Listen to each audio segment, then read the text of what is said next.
আমি আমার স্ত্রী ছাড়া থাকতে পারি না। তাহলে কিভাবে আমরা এই মানসিকতা বদলাতে পারি? যদি আমি 2 বার বিয়ে করি তাহলে কি পুরো দিন পূর্ণ হয়ে যাবে? কিভাবে বিয়ের প্রকৃত আত্মাকে ফিরিয়ে আনতে পারি?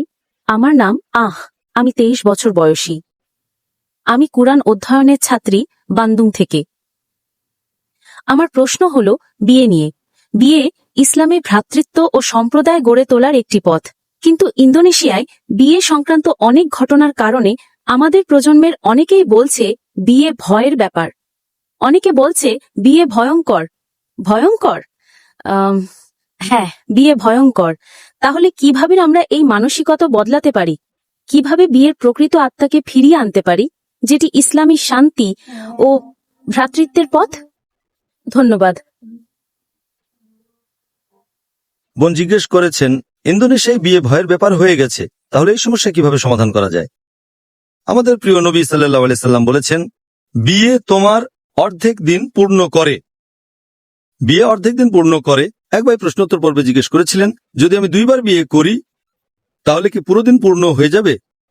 না, নবী এটা বোঝাননি। নবী বলতে চেয়েছেন, শুধু বিয়ে করলেই তুমি মা বাবা হতে পারো, শুধু বিয়ে করলেই তুমি স্বামী বা স্ত্রী হতে পারো। এগুলো ইসলামে গুরুত্বপূর্ণ দায়িত্ব, স্বামীর দায়িত্ব, স্ত্রীর দায়িত্ব, বাবার দায়িত্ব, মায়ের দায়িত্ব।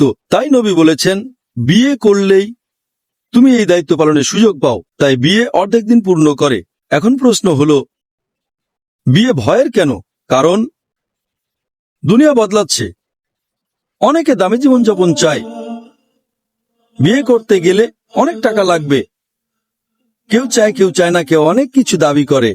সমাজের ভুল দাবি দেওয়ার কারণে বিয়ে ভয়ের হয়ে যায়। নবী কি বলেছেন? নবী বলেছেন, বিয়েকে এত সহজ করো যাতে জিনা কঠিন হয়ে যায়। এখন বিয়ের জন্য হয়তো 1 কোটি রুপিয়া লাগে, 10 কোটি রুপিয়া লাগে, না হলে বিয়ে হয় না। আর যদি জিনা একটু টাকা দিলেই হয়ে যায়। নবী বলেছেন, নিকাহ সহজ করো, জিনা কঠিন হয়ে যাবে।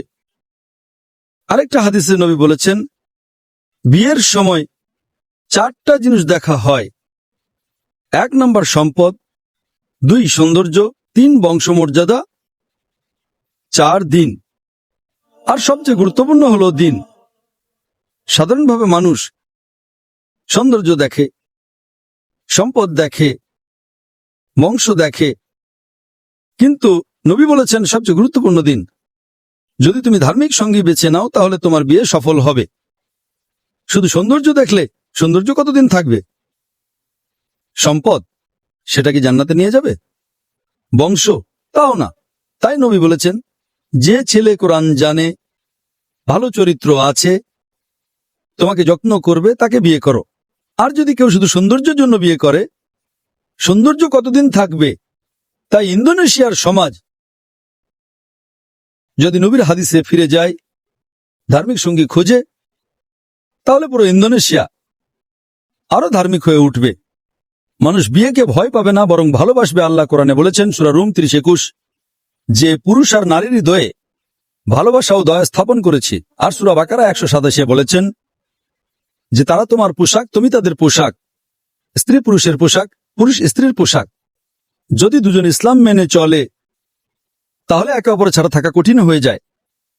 আমি আমার স্ত্রী ছাড়া থাকতে পারি না। আমার স্ত্রী জাকার্তায় বক্তৃতা দিয়েছিলেন, দুজনে দায়ী। যদি ভালো স্ত্রী বা ভালো স্বামী পান তাহলে একসাথে থাকতে ভালো লাগে। বিয়ে জান্নাতের পথ, ভয়ের নয়। আশা করি উত্তর পেয়েছেন।